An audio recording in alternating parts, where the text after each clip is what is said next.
नमस्कार। कार्यक्रम श्रोतासँग सांसदबाट ठाकुर बेलबासीको। कार्यक्रम श्रोतासँग सांसद तपाईले इमेज एफएम 97.9 र इमेज न्यूज एफएम 103.6 बाट सुन्न सक्नुहुन्छ। कार्यक्रममा हामीले मुलुकको पछिल्लो राजनीतिमाथि केन्द्रित रहँदै व्यवस्थापिका संसदका एकजना सदस्यसँग छलफल गर्ने गर्छौं। आज हामीले छलफलका लागि कांग्रेस सांसद एवं नेता डाक्टर अमरेश कुमार सिंहलाई आमन्त्रण गरेका छौं। डाक्टर अमरेश कुमार सिंहसँगको छलफलमा तपाई पनि सहभागी हुन चाहनुहुन्छ भने हाम्रो स्टुडियोको टेलिफोन नम्बर 40065526 मा फोन गर्न सक्नुहुन्छ। सहभागी श्रोता मित्रले छोटो तर्कसंगत विषयसँग सम्बन्धित रहेर बुझिने गरी एउटा मात्र प्रश्न राखिदिनुहोला। हामीले आज कांग्रेस सांसद एवं कांग्रेसका एकजना नेता डाक्टर अमरेश कुमार सिंहसँग छलफल गर्दैछौं। हाम्रो टेलिफोन सम्पर्कमा आइसक्नु भएको छ, उहाँलाई स्वागत गरौँ। डाक्टर साहब। हजुर, यहाँलाई इमेज एफएममा हार्दिक स्वागत छ। धन्यवाद। डाक्टर साहब, यति बेला अब देश दौडामा हुनुहुन्छ जस्तो छ, काठमाडौँ बाहिर हुनुहुन्छ? म काठमाडौँ बाहिर छु, म आफ्नो निर्वाचन क्षेत्रमा सर्लाहीमा छु। सरकार परिवर्तनका लागि डाक्टर अमरेश कुमार सिंह फेरि अर्को एकपटक असफल हुनुभयो भन्दै गर्दा, यस्तो चर्चा चल्दै गर्दा तपाई काठमाडौँ बाहिर हुनुहुन्छ। अर्को कुनै राजनीतिक योजनाका लागि जाँदै गर्नुभयो हो कि होइन? एउटा कुरा के हो भने म त्यो आफ्नो निर्वाचन क्षेत्रको विकास निर्माण, जिल्लाको विकास निर्माण, आफ्नो पार्टी कार्यकर्ता र आफ्नो क्षेत्रको जनतासँग छलफलको लागि म यहाँ आएको छु। जस्तै डाक्टर साहब, अब मधेसी मोर्चाले फेरि आन्दोलन चर्काउने भनिरहँदा तपाई आफ्ना गृह जिल्लाका कार्यकर्तासँगको छलफलमा जुड्दैछु भन्दै हुनुहुन्छ। हजुर, कतै मोर्चाको आन्दोलनलाई पनि हामीले साथ दिनुपर्छ भनेर मोर्चाको आन्दोलनको उबार थप्नका लागि जिल्ला पुग्नुभयो त होइन? होइन होइन, यो बिल्कुलै गलत हो। मैले आफ्नो मेरो एजेन्डा के भने विकास, अधिकारको साथसाथ विकास जरुरी छ। त्यस कारणले अहिले विकासको यो ज्येष्ठ र असार विकासको सिजन हुन्छ, त्यसमा सबै विकास निर्माण सही ढङ्गले अगाडि बढिरहेको छ कि छैन, आफ्नो कार्यकर्ताको के गुनासो छ, त्यसको बारेमा म यहाँ आएको। डाक्टर साहब, अब फेरि पनि मैले अघि गरेकै प्रश्न दोहोऱ्याउँछु। केपी शर्मा ओली नेतृत्वको सरकार परिवर्तनको मुख्य योजनाकार डाक्टर अमरेश कुमार सिंह हुनुहुन्छ भन्ने गरिएको छ। हो, तपाईले नै योजना बनाउनु भयो, माओवादीलाई अगाडि सार्नुभयो र त्यसमा तपाईका देशी विदेशी शक्ति केन्द्रहरूले तपाईलाई साथ दिए भनिएको छ। होइन, यो कुरा गलत हो। तर एउटा कुरा सत्य के हो भने माओवादी अध्यक्ष प्रचण्डजीले सरकार गिराउन खोज्नु भएको हो। त्यो पनि शान्ति प्रक्रिया पूरा गरौँ, कांग्रेससँग मिलेर जाउँ, मधेसीसँग मिलेर जाउँ, त्यो कुरा उहाँको हो। र त्यो कुरामा म एउटा विपक्षी दलको सांसदको नाताले, विपक्षी दलको सांसद या विपक्षी दलको नेताको जहिले पनि एउटा राजनीतिक धर्म हुन्छ कि आफ्नो चलिरहेको सरकारलाई हटाएर आफ्नो नेतृत्वमा सरकार बनाउने या आफ्नो सहभागितामा सरकार बनाउने। तर अहिलेको पछिल्लो चलखेलमा त तपाईको पार्टीको नेतृत्वको सरकारका लागि प्रयास त गरिएन। अर्को तेस्रो दललाई मैले के भने मलाई मेरो दुईटा शब्दबाट एउटा शब्द तपाईँले जिक्नु, मैले के भने आफ्नो नेतृत्व या आफ्नो सहभागिता, दुईटा वर्ड भन्नुभएको थियो। आखिर माओवादीको नेतृत्व भयो भने हाम्रो सहभागिता त हुन्थ्यो र हाम्रो सहभागिता महत्त्वपूर्ण स्थितिमा हुन्थ्यो, महत्त्वपूर्ण स्थानहरू हाम्रो हुन्थ्यो। त्यो कुराको लागि हामीले आएको। त्यो एउटा राजनीतिकमा विपक्षी दलको धर्म हुन्छ, त्यसमा केही अन्यथा लिने आवश्यकता छैन। डाक्टर साहब, जस्तो नि अब पुष्पकमल दाहालले चाहिँ यो सरकार परिवर्तन गराइदिनु पर्यो भन्दै तपाईका माझमा आउनुभयो हो, तपाईसँग आउनुभयो हो? हाम्रो निरन्तर संवाद चलिरहेको थियो। पुष्पकमल दाहालजीले सुरुदेखि नै भनिराख्नुभएको थियो, खास गरी कांग्रेसको महाधिवेशनभन्दा पहिलादेखि नै, कि यो सरकार गिराउनु पर्यो, किनकि सरकारको कारण देशमा अराजकता भयो अनि देशको आर्थिक अवस्था जर्जर भइरहेछ, शान्ति प्रक्रिया अगाडि बढिराखेको छैन, देशभित्र मधेसी र पहाडको बीचमा पोलराइजेसन भइरहेछ, यसले देशको अवस्था राम्रो गर्दैन। त्यस कारणले अनि उहाँको भनाइ के थियो भने कि अहिलेको सरकार मधेसी मोर्चासँग वार्ता गर्नमा असफल, शान्ति प्रक्रिया बढाउने असफल, विकास निर्माण गर्न असफल, इभन छिमेकीहरूसँग सम्बन्ध एउटा सन्तुलित रूपमा अगाडि बढाउनेमा असफल र यस तमाम कुराको कारणले सरकार परिवर्तनको आवश्यकता छ।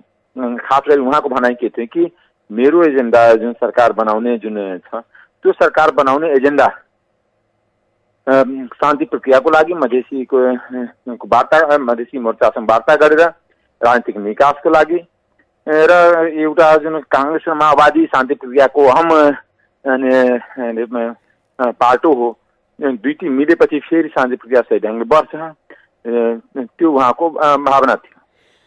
डाक्टर साहब, फेरि अब तपाईका पार्टी सभापतिसँग यो कुरा नलगेर तपाईलाई नै पुष्पकमल दाहालले छान्नु र लौन सरकार परिवर्तन गरौं, यो सरकारसँग होइन, हाम्रो पार्टी सभापतिसँग पनि उहाँको निरन्तर संवाद भएछ र कहिले पनि यस्ता कुराको लागि पार्टीको एकजना सदस्यसँग कुरा राख्दाखेरि ठिक हुन्छ कि सही ढङ्गले अब दिनु त पार्टी सभापतिसँग त भेट हुँदैन, या सबै पार्टी सभापतिले त निर्णय गर्ने हो, छलफलको लागि त पार्टीकै नै कुनै साथीलाई पठाउने हो, त्यो जहाँ पनि हुन्छ, जहिले पनि हुन्छ।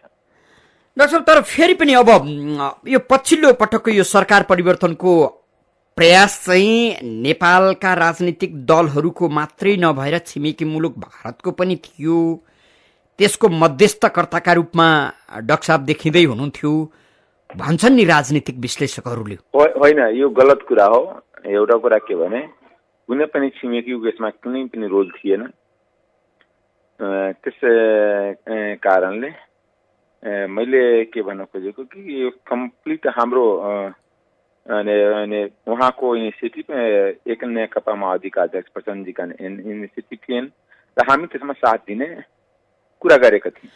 तपाईले यसो भनिरहँदा फेरि पनि तपाईकै नाम भारतीय राजनीतिसँग जोडिँदै नेपालको राजनीतिक चलखेलका लागि किन बढी सुनिने होला? होइन, एउटा कुरा के भने नेपालको राजनीतिमा कसको नाम भारतसँग जोडिएको छैन, केपी ओलीको जोडिएको छैन, प्रचण्डजीको जोडिएको छैन, बाबुरामजीको जोडिएको छैन, या जुनसुकै माधव नेपालजीको जोडिएको छैन, सीताराजीको जोडिएको छैन, कसको नाम जोडिएको छैन। अनि यो कुरा के भने कुनै छिमेकीसँग राम्रो सम्बन्ध हुने बित्तिकै उसँग राजनीतिक चलखेलको लागि हो भने अहिले तपाईँलाई देख्नुहुन्छ हरेक 15 दिनमा कोही नेतृत्व हरेक पार्टीको सांसद, हरेक पार्टीका ब्युरोक्रेट्स, यिनीहरू पत्रकार चीन गइरहेका छ कि छैन, के को लागि गइरहेका छ म तपाईँसँग भन्छु। कुनै देशसँग कुरा गर्ने बित्तिकै त्यो देशको लागि चलखेल गर्छ, यो भन्नु गलत हो। तर साथसाथ मेरो मान्यता पनि के भने नेपालको विकास जबसम्म भारतसँग राम्रो सम्बन्ध, सामान्य हुने राम्रो सम्बन्ध नभइकन नेपालको विकास सम्भव छैन, किनकि हाम्रो जुन व्यापार, हाम्रो ट्रेड, हाम्रो कल्चर, हाम्रो जुन सबै खुला सिमाना सबै भारतसँग छ। हामी चीनसँग जतिसुकै सम्झौता गऱ्यो भने एक लेभलभन्दा बढी हामी त्यसमाथि डिपेन्ड हुनै सक्दैन। चीनबाट जुन हामी सामान्य आयात गर्यो भने त्यो एकदम कस्टली हुन्छ, किनकि मेन हटलाइन जुन चाइनाको जुन पोर्ट छ एटलिस्ट 3000 किलोमिटरभन्दा टाढा छ, जबकि नेपालको लागि भारतको थ्रु यदि पोर्ट युज गर्छु भने 1000 किलोमिटर पनि छैन। दोस्रो कुरा के भने हाम्रो प्रकृतिले नै यस्तो भूगोल दिएछ कि हामी उतातिर धेरै मिल्नै सक्दैन, जानै सक्दैन, अनि हरेक ठाउँमा हिमाल चिडेर पहाड चिडेर बाटो बनाउन सक्दैन। त्यसो भने यसै कारणले तपाईँले जे दृष्टान्त दिनुभयो, यही कारणले पनि नेपालको राजनीति दिल्लीबाट निर्देशित हुन सजिलो भएको छ भनेर बुझ्न मिल्छ? होइन, त्यसमा के हुन्छ भने दिल्लीबाट निर्देशित भन्दा पनि नेपालको राजनीतिको असक्षमता, अदूरदर्शिताले नेपाल गेजेलिएको हो। यहाँ कहिले पनि सरकार 6 महिना 1 साल नटिक्ने, राजनीतिक अस्थिरता हुने, हरेक समाजका हरेक वर्ग, राज्यका हरेक तबका हरेक वर्ग राजनीतिक रूपले विभाजित छन्, यो कुराहरूले समस्या भइरहेछ।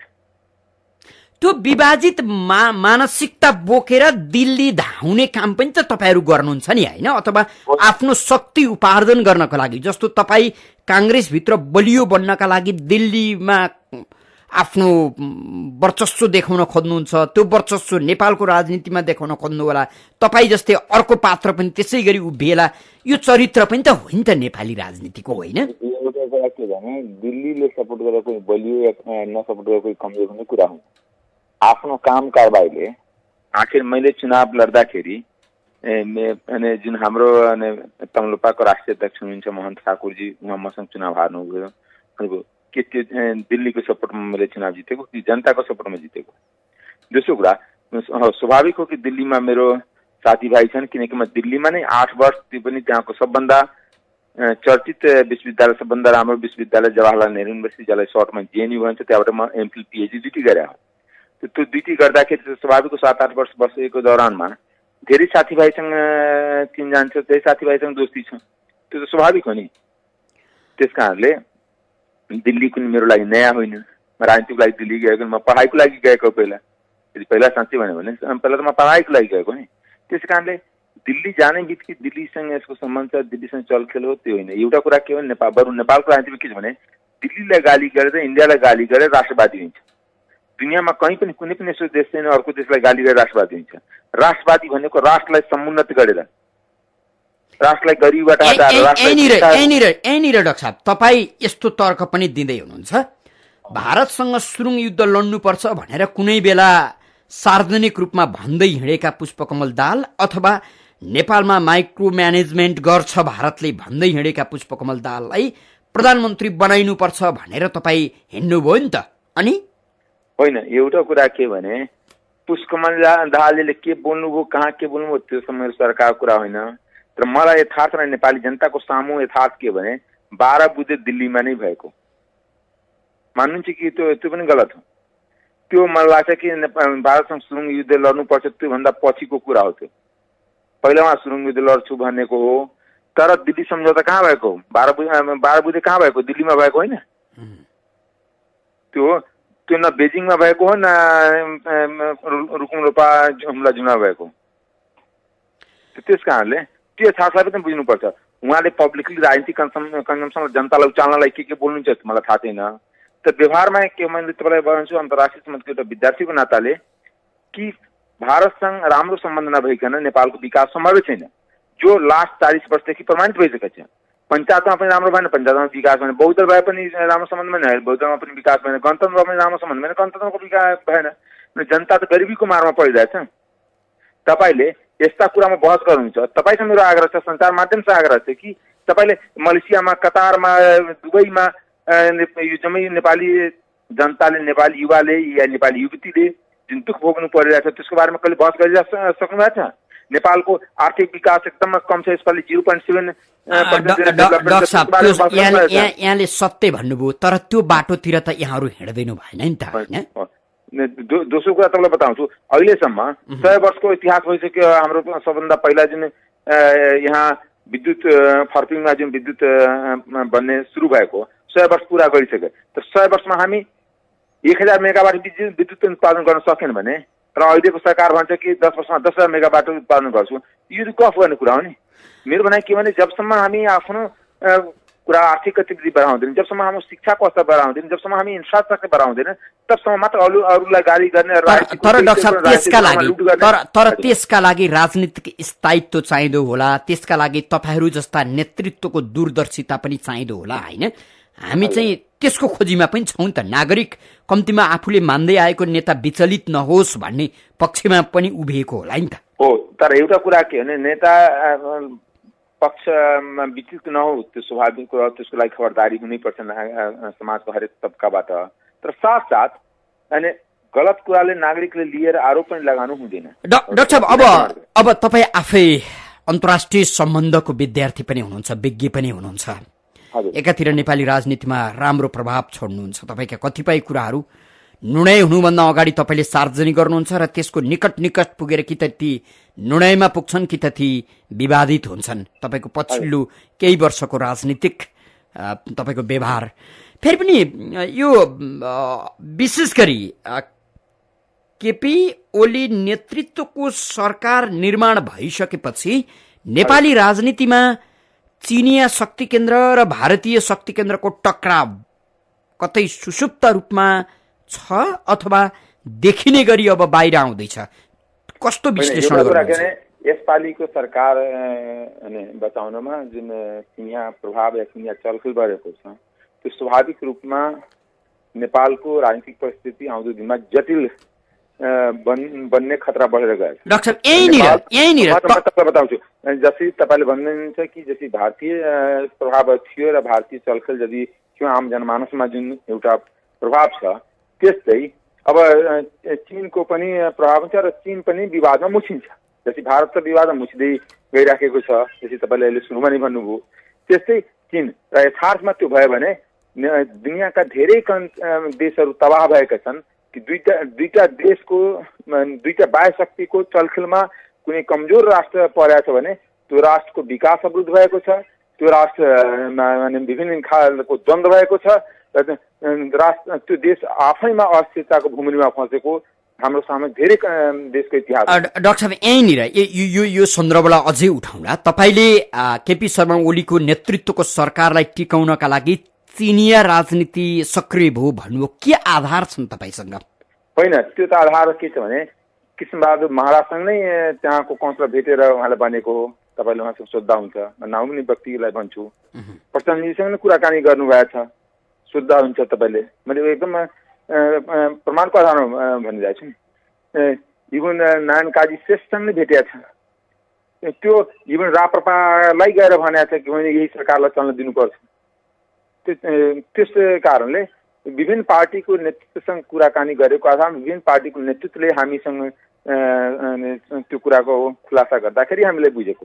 त्यसो भने सतही रूपमा अथवा सामान्य रूपमा सजिलो गरी बुझ्दा भारतको संस्थापन पक्ष केपी ओलीको सरकार गिराउन चाहन्छ, चीन चाहिँ टिकाउन चाहन्छ।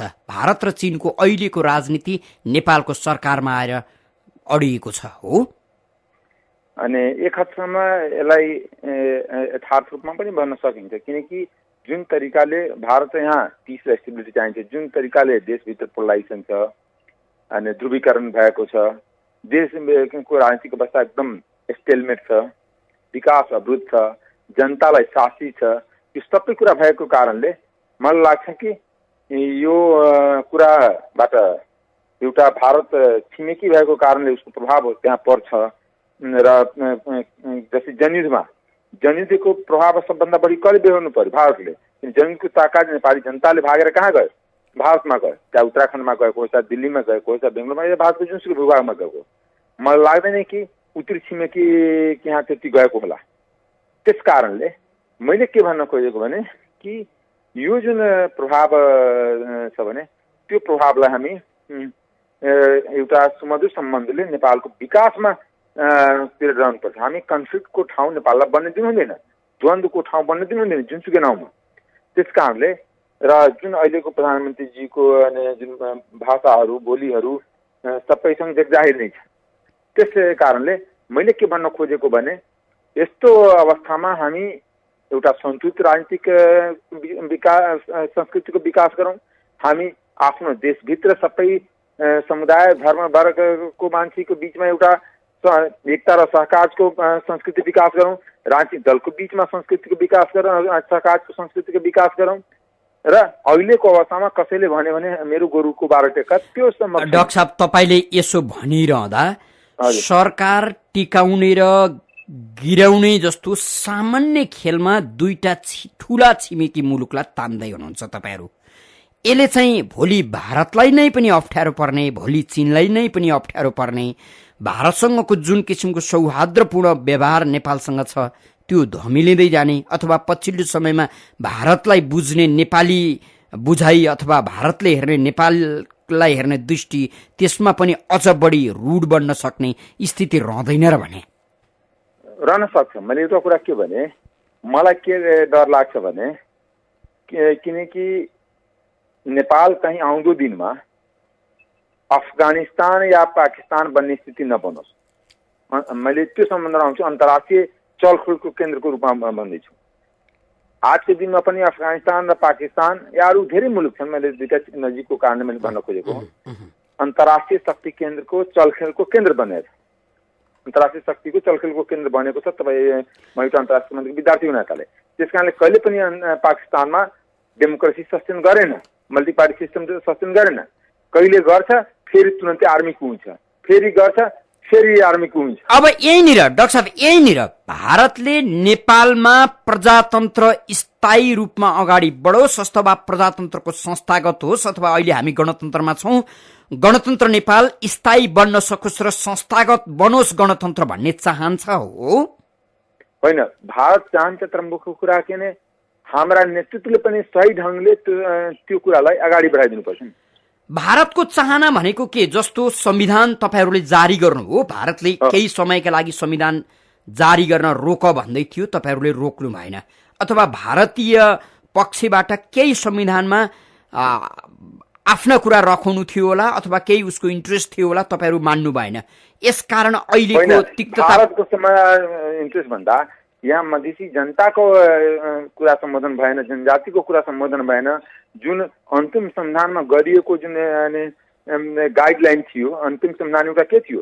शान्ति प्रक्रिया, मधेस आन्दोलन, माओवादी जनयुद्ध, इभन 62-63 को जन आन्दोलनको भावनाको एउटा गाइडलाइन। डाक्टर साहब, त्यो त त्यसको सरोकार त तपाईँलाई हुने हो नि त, तपाईँ जस्तो नेतालाई हुने हो नि त, जो तपाईँ मधेसबाट राजनीति गरिरहनु भएको छ। भारतलाई सरोकार हुने विषय हो र भने होइन त। हाम्रो सरकार यदि मधेसी जनताको सरकार नभएको भए यत्रो 50 जना मान्छे कसरी मर्यो त्यो मलाई बताउनु न। आखिर फेरि पनि आन्दोलन मधेसी नागरिकले गरे, तर आन्दोलनलाई भर्थे गर्ने। तपाईँ आफ्नो घरमा आफ्नो बच्चालाई, आफ्नो श्रीमतीलाई पिट्यो भने के छिमेकी तपाईँलाई केही पनि बोल्दैन? तपाईँ मान्नु न, तपाईँ आफ्नै घरमा दिनका दिन आफ्नो श्रीमतीलाई पिट्नुहुन्छ या बच्चालाई पिट्नुहुन्छ या भाइलाई या दाइलाई पिट्नुहुन्छ भने के माने छिमेकीले बोल्छ कि बोल्दैन? एक दिन नबोल्ला, 2 दिन नबोल्ला, पछि त बोल्छ नि। त्यसो भने नेपालमा देखिने गरी चीन होस् अथवा भारत बाहेक अन्य राष्ट्रहरूको राजनीतिक प्रभाव देखिनु हुँदैन, यो कुरा भारतलाई सही हुँदैन हो? होइन, कसैको भारतको पनि प्रभाव देख्नु हुँदैन। भारत हाम्रो विकास निर्माण, हाम्रो राजनीतिक स्थिरता, यिनीहरूमा एउटा सद्भाव र सहयोग गर्नुपर्छ। बाँकी कुरा हामी नेपालीले नै तय गर्नुपर्छ, नेपाली जनताले तय गर्नुपर्छ, नेपालको राजनीतिक पार्टीले तय गर्नुपर्छ। तर नेपाली राजनीतिक पार्टीले तय गर्दाखेरि अलिक सन्तुलित रूपले तय गर्नुपर्छ। सबैको भावना समेट्ने गरी, देशलाई बलियो बनाउने गरी, देशको राजनीतिक स्थिरता कसरी हुन्छ त्यो गरी, र जुन विभिन्न देशको विभिन्न भूगोलको, विभिन्न जातको, धर्मको, समुदायको के भावना छ त्यसलाई पनि न्यूनतम रूपले एड्रेस गर्नुपर्छ। डाक्टर साहब, अब जस्तो नि हामी भारतसँगको आर्थिक, सामाजिक, सांस्कृतिक सम्बन्धको त्यो निकटता त छँदैछ, राजनीतिक परनिर्भरता पनि बढिराखेकै छ। फेरि पनि यी कुरा गरिरहँदा भारतको समग्र राजनीतिको नेपाललाई हेर्ने राजनीतिक दृष्टिकोण एउटै छ भन्न मिल्दैन होला। अहिलेका प्रधानमन्त्री नरेन्द्र मोदीले नेपालको संविधानलाई हेर्ने दृष्टिकोण जस्तो राख्छन् त्यही दृष्टिकोण उनका विपक्षी नेताहरूले पनि राख्छन् भन्ने होइन होला। भारतकै राजनीतिको त्यो किचलोमा नेपाल नामको देश पर्दैछ, तपाईँहरू पार्दै हुनुहुन्छ भनियो भने के हुन्छ? होइन, एउटा कुरा के भने, तपाईँको एउटा कुरा के भने, भारतीय प्रधानमन्त्री नरेन्द्र मोदीको कम्फर्ट भन्दा पनि हाम्रो नेपालको अहिले पनि तपाईँ आजै मलाई अन्तर्वार्ता लिँदाखेरि आजै सिंहदरबार घेराउ गर्ने मधेसी जनजाति मधेसी मोर्चाले त आह्वान गरेको दिनु नि। यदि सही ढङ्गले संविधान भरेको भए त्यस्तो अवस्था त आउँथेन नि। त्यसमा कुनै भारतीय आएर त प्रदर्शन गर्ने होइन, या कोही अमेरिकन आएर या कुनै युरोपियन आएर त प्रदर्शन गर्ने होइन। त्यस कारणले हामी आफ्नो शक्तिलाई, देशभित्रको कुनै राजनीतिक शक्ति आफ्नो शक्ति र प्रभावलाई कुनै वर्ग या समुदायको विरुद्धमा यदि प्रयोग गर्छ भने यो उचित होइन। मधेसी मोर्चाको अहिलेको सन्दर्भ छोडौँ, जति बेला नाकाबन्दी गर्नेदेखि लिएर मधेस ठप्प पार्ने काम भयो, त्यो मधेसी मोर्चाको आफ्नै बलले मात्रै हो अथवा भारतको बिना सहयोग मधेसी मोर्चाको आन्दोलन त्यहाँसम्म पुगेको थियो भनेर तपाईँले दाबी गर्नुहुन्छ? होइन, एउटा कुरा दाबीमा यथार्थ तपाईँलाई भन्न खोज्दैछु। 7 सालदेखि लिएर 46 सालको आन्दोलन, 62-63 को आन्दोलन भारतको त्यसमा सहयोग थियो कि थिएन त्यो म तपाईँसँग सोध्छु, त्यसपछि मलाई जवाब दिनुहोस्, त्यसपछि म यसको। भनेपछि हामी भारत निर्देशित राजनीतिबाट जीवनभर उन्मुक्त नहुने रहेछौँ? होइन, भारत निर्देशित आते होइन। जीवनभर कि जहिलेसम्म नेपाल रहन्छ भारतको प्रभाव, भारतको प्रभावै रहँदैन। यो यदि मानसिकताले हामी अगाडि ग्रसित थियो भने त्यो असम्भव कुरा हो, त्यो यथार्थमा परख होइन। दुनियाँमा कुनै पनि भोलि यदि अमेरिकाले, कनाडाले भन्छ या मेक्सिकोले भन्छ कि अमेरिकाको कुनै प्रभावै रहँदैन, त्यो नपत्याउने कुरा हो। भोलि ताइवानले भन्ला कि चीनको कुनै प्रभावै रहँदैन, या भियतनामले भन्ला, त्यो यथार्थ परख।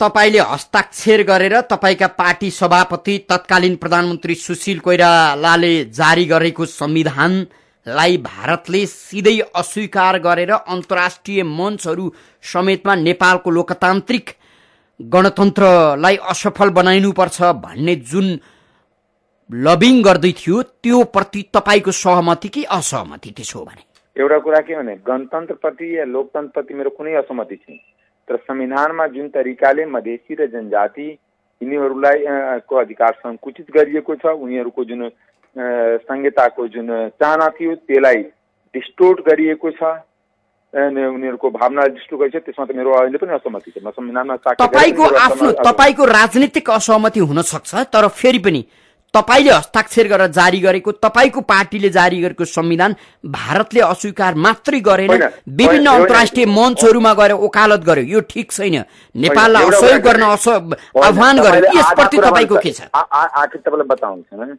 कि 50 जना मान्छे मध्येसम्म मर्दाखेरि, हजारौं मान्छे घाइते हुँदाखेरि तपाईहरूको सरकारको विषय त बनेन, बन्यो। इभन सञ्चार माध्यमको सरकारको विषय बन्यो डाक्टर साहब। हामीले त निरन्तर मधेस मुद्दा उठाइराख्यौं। काठमाडौँको मेन स्ट्रिम मिडियामा म तपाईँलाई बताउँछु, दुनियाँको कुन मानवाधिकारमा लेखिया छ, कुन देशमा लेखिया छ कि प्रहरीले गोली चलाउँदाखेरि छाती माथि मात्र गोली लाग्ने, तल कसैको घोडा गोली लागेको छ आजसम्म? त मधेस आन्दोलन हुँदाखेरि मात्र दमन गरेर मधेसलाई तल लगाउन सकिन्छ। यो मानसिकता डाक्टर साहब, अब त्यसो हो भने तपाईहरूले संविधान संशोधन गरेर केही बुँदा थप्नुभयो, सच्याउनुभयो र भन्नुभयो अब मधेस सापेक्ष भयो संविधान, मधेसका अधिकारहरू संविधानमा लिपिबद्ध भए, तपाईका नेताहरूले भने त्यो असत्य थियो? होइन, तपाईँलाई बताउँछु, त्यो एकतर्फी रूपले संविधान जारी गर्दा कि जुन द्वन्द्वरत पक्ष छ, जो आन्दोलनमा छ, उसँग पनि त सहमति र सहकार गरेर संशोधन गर्नु पर्थ्यो। अब गर्ने के? त्यसो भने यो संविधान खारेज गर्नुपर्छ? होइन, यो संविधानमा मधेसी दलहरूसँग वार्ता गरेर, जनजातिहरूसँग वार्ता गरेर, उनीहरूको जुन चाहना छ बीचमा एउटा के सरकारले वार्ता टोली बनाएको छ नि त, उप प्रधानमन्त्रीको नेतृत्वमा सरकारी वार्ता टोली छ। होइन, एउटा कुरा के त्यो कमल थापाजीको नेतृत्वको वार्ता केही कामै गर्न सक्दैन, त्यो त देखाउने भाँडो हो, काम लाग्ने भाँडो होइन। किन? त्यो किनभने जबसम्म एमालेका अध्यक्ष र अहिलेको वर्तमान प्रधानमन्त्री केपी ओली, पुष्पकमल दाहाल या हाम्रो काङ्ग्रेसका सभापति शेरबहादुर देउबाजी या मधेसी पार्टीका अध्यक्षहरू बसेर जबसम्म एउटा कुनै तपाईले यी तीनजनालाई, तपाईको शक्तिले यी तीनजनालाई एक ठाउँमा ल्याउन सक्दैन? होइन, एउटा कुरा के भने हामी बारम्बार भनिरहेछौँ, उहाँ केही हदसम्म एग्री पनि हुन्छ। त्यस कारणले अस्ति भर्खरै आज 3-4 दिन पहिला कमल थापाले विराटनगरमा बोल्नुभएको थियो कि मेरो, किनकि उहाँहरूसँग एकचोटि पनि वार्ता भएको छैन, र त्यो वार्ता गरेर पनि संविधान संशोधनको विषयमा जसको 25 सीट छ उसले के गर्न सक्छ? तपाईँलाई त्यो बताउनु न। किनकि जबसम्म संविधान संशोधनको लागि 2/3 व्यवस्थापका संसदमा सदस्य भएको पार्टीका नेतृत्वले, फेरि पार्टीका नेताले मात्र होइन, पार्टीको नेतृत्व भनेको अध्यक्ष हुन्छ, सभापति नै हुन्छ, नेतृत्वले एउटा सहमति गरेर हस्ताक्षर गरेर अगाडि बढ्ने, अनि जबसम्म सहमति हुँदैन तबसम्म अरूको वार्ता त्यो मात्र देखाउनको लागि वार्ता मात्र हुन्छ। डाक्टर साहब, कतिपय राजनीतिक आलोचकहरू, विश्लेषकहरू के भन्दा रहेछन् भने काङ्ग्रेसका नेता डाक्टर अमरेश कुमार सिंह मधेसी मोर्चाको योजनाकार हुन्, उनकै भरमा, उनकै खुट्टामा मधेसको यो आन्दोलन अगाडि बढेको छ भन्दा रहेछन्। तिनीहरूको त्यो विश्लेषण गलत हो कि सही होला? त्यो गलत हो। एउटा कुरा के भने, अनि मधेसको कुरा गर्न बित्तिकै जरुरी छैन कि मधेसी मोर्चाका आउनुपर्छ। एउटा कुरा के भने, काङ्ग्रेस सबभन्दा मेन कन्सर्न मधेस नै हो, कि काङ्ग्रेसको आधारभूमि नै मधेस हो। दोस्रो कुरा, म मधेसको जनताबाट निर्वाचित भएको प्रतिनिधि भएको कारणले त्यहाँको जनताको भावना मैले केन्द्रीय राजनीतिमा राख्नै पर्छ।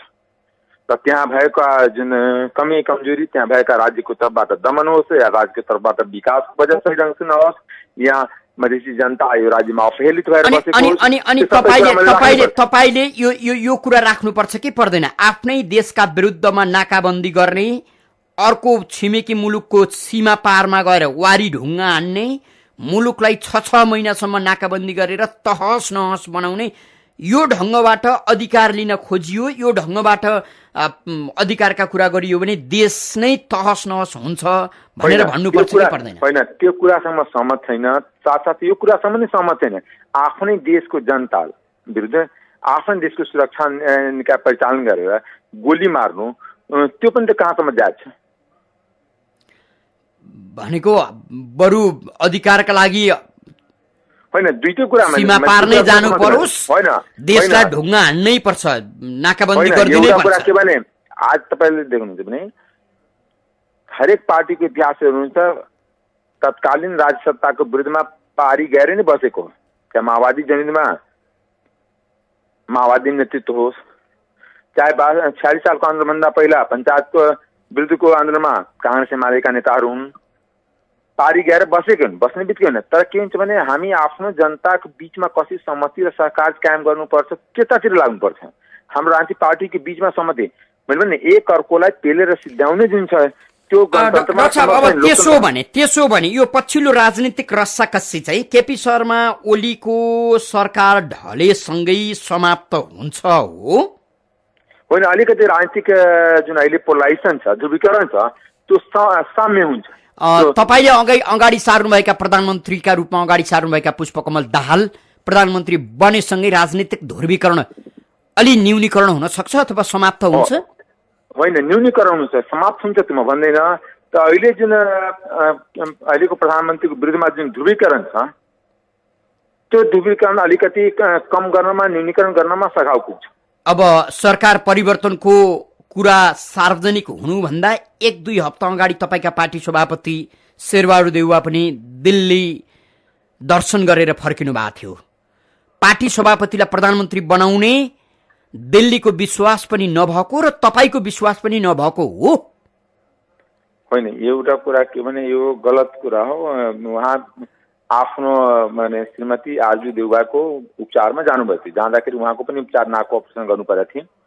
त्यस कारणले यस्तो कुराहरूले यदि दिल्ली जानुभयो भने त त्योभन्दा पहिला त प्रधानमन्त्री ओलीजी पनि जानुभएको थियो, त्योभन्दा संविधान लेख्ने बेलामा प्रचण्डजी पनि जानुभएको थियो। त यो कुरालाई यस रूपमा व्याख्या गर्नुभन्दा पनि मुख्य कुरा समस्या हाम्रो देशभित्र छ, देशभित्रको समस्या कसरी हामी पहलाउने, कसरी समाधान गर्ने, त्यो कुरामा पनि हामी ध्यान दिनुपर्छ। डाक्टर साहब, अब फेरि तपाईँकै निजी राजनीतिका बारे अलिकति कुरा गर्न मन लाग्यो। दिल्ली टाढा छैन डाक्टर अमरेश कुमार सिंहलाई। हो, सही कुरा। मेरो लागि कहिले पनि दिल्ली त वास्तवमा 1 घण्टा 20 मिनटको बाटो, जसको लागि पनि, मेरो लागि पनि, सबैको लागि। तपाईँको विश्वास काठमाडौँमा बढी छ कि दिल्लीमा? काठमाडौँमा छ मेरो नेपाली जनतामाथि विश्वास। तर साथसाथ यो पनि मेरो छ कि नेपाल विकासको गतिमा अगाडि बढ्नुपर्छ। नेपालको विकास भारतसँग राम्रो सम्बन्धमा मात्र सम्भव छ। सम्बन्ध बिग्रिँदै गएको देख्दै हुनुहुन्छ? सम्बन्ध बिग्रेकै छ नि। त्यो बिगार्ने काम भारतले गर्दैछ कि नेपालले? नेपाली राजनीतिज्ञले गरिरहेको छ। भारतको पनि दोष होला, म भन्दैन कि भारत दोष रहित छन्, तर जुन तरिकाले नेपाली राजनीतिको जुन चलखेल भइरहेछ त्यो अलिकति ठिक छैन। फेरि बुझाइदिनुहोस् त्यो चलखेल के हो? अब के हुन्छ भने भारतको विरुद्धमा गएर कहीँ मञ्चबाट स्टेटमेन्ट दिने, जनतालाई उकास्ने र आफू गएर भित्रभित्र एक्लै कुरा गर्ने। त्यो त संविधान जारी हुनुभन्दा अगाडि पनि थियो नि। तपाईँले अहिले पुष्पकमल दाहाललाई प्रधानमन्त्री बनाउनु पर्छ भनेर दिल्लीमा खासखुस गरेर फर्किनुभयो। पुष्पकमल दाहालले अघि पनि हामीले चर्चा गऱ्यौँ, बानेश्वर चोकबाट हामी भारतसँग सुरुङ युद्ध लड्छौँ भनेकै हुन्, जनयुद्धताका भारतीय विस्तारवाद मुर्दाबाद भनेर नारा लगाएकै हुन्। अनि होइन, एउटा कुरा तपाईँले म के भन्छु भने त्यसै कारण चाहिँ नेपाल अहिलेसम्म अगाडि बढेन नि। यो प्रक्रिया बन्द हुनुपर्छ। हामी के हुन्छ भने हामी नेपाली मिलेर जाउँ, आफ्नो देशको विकास गरौँ र त्यो विकास गर्ने क्रममा अनि त्यसको विकास गर्ने क्रममा हामी के हुन्छ भने छिमेकीहरूसँग, भारत र चीनसँग हामी सहयोग लिन्छौँ। हामीलाई नेपालको विकासको लागि सहयोग चाहियो, नेपालको राजनीतिक स्थिरता हामी आफैले कसरी कुन बाटोमा जाँदाखेरि हुन्छ त्यसको नेपालको स्टेबिलिटीको कुरा गर्नु पर्यो। र नेपाल जबसम्म यहाँ कुनै पनि इन्भेस्टमेन्ट हुँदैन, आखिर नेपालको साधन स्रोतले नेपाल विकास हुन सक्दैन। साधन स्रोतको उपयोग गर्नलाई पनि बाहिरी पुँजी चाहिन्छ। पुँजी नभइकन हाम्रो अहिलेसम्म हाइड्रो पावरको विकास हुन सकेन। डाक्टर साहब, अब विकासका कुराको बहस तपाईसँग अर्को कुनै दिन गरौँला।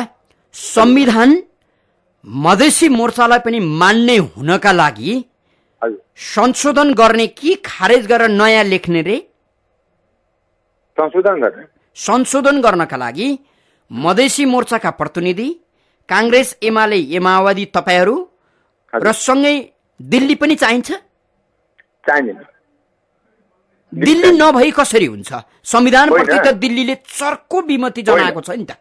होइन, हाम्रो देशभित्रकै दलहरूको बीचमा सहमति भएपछि दिल्लीको कुनै आपत्ति हुँदैन। त्यसो हो भने दिल्लीको सन्देश त्यहाँ समावेश हुनुपर्छ कि पर्दैन? पर्दैन। तपाईँ यसो भन्दै हुनुहुन्छ, तर दिल्लीले संविधानलाई नै टार्गेट गरेर आफ्नो कुरा अगाडि सारिराखेको छ। होइन, दिल्लीको सिधा बनाइ छ कि तपाईहरु देशभित्रको राजनीतिक शक्तिहरूको बीचमा एउटा सहमति गर्नुस्, सहकार्य गर्नुस् र अगाडि बढाउनुस्। अब कहिले सहकारी गर्नुहुन्छ? दलहरूको बीचमा, जस्तै मधेसीको बीचमा जनजाति मध्यस्थकर्ता को हुनु पर्ला? तपाईको मध्यस्थकर्ताले प्रभाव पार्ला कि नपर्ला? तपाई जे जस्तो भूमिका खेल्न खोज्दै हुनुहुन्छ। होइन, एउटा कुरा के भने दलहरूको एक ठाउँमा लानु। आखिर 12 बुँदेमा पनि कांग्रेस, माओवादी या तत्काल 7 पार्टी भन्थ्यो, एसपी भन्थ्यो, 7 पार्टी एलायन्स भन्थ्यो, अनि त्यो एक ठाउँमा लाउने भूमिका त त्यो बेला पनि त हामी नै खेलेका थियौँ। आखिर त्यो क्वेसन त तपाईँ एउटा कुरा के दलहरूको बीचमा दूरी जति बढ्दाखेरि असहमति जति हुँदाखेरि त्यसको मारमा जनता पर्छ, देश पर्छ। त्यसकारण दलहरूको बीचमा एउटा सहमति हुनुपर्छ, सामञ्जस्य हुनुपर्छ र त्यो सहमति र सामञ्जस्य हामी कसरी अगाडि बढाउने त्यतातिर हामी केन्द्रित हुनुपर्छ। हजुर डाक्टर साहब, यहाँले आफ्नो व्यस्त समय इमेज एफएमलाई उपलब्ध गराइदिनु भयो, धेरै धेरै धन्यवाद दिन्छु। तपाईँलाई पनि धेरै धेरै धन्यवाद जुन मलाई बोल्न मौका दिनुभयो। हजुर आदरणीय श्रोता, कार्यक्रम श्रोतासँग सांसदमा आज हामीले कांग्रेस सांसद डाक्टर अमरेश कुमार सिंहसँग छलफल गर्यौं। यो कार्यक्रममा आज तपाईका प्रश्न समावेश गर्न सकेनौं। आम श्रोता मित्रसँग क्षमा याचना गर्छौं। कार्यक्रम सुनेर साथ दिनुहुने सम्पूर्ण श्रोता मित्रलाई धेरै धेरै धन्यवाद दिँदै सहकर्मी मित्रद्वय सञ्जय र रेहन महर्जनका साथमा ठाकुर बेलबासी बिदा हुन्छु। नमस्कार।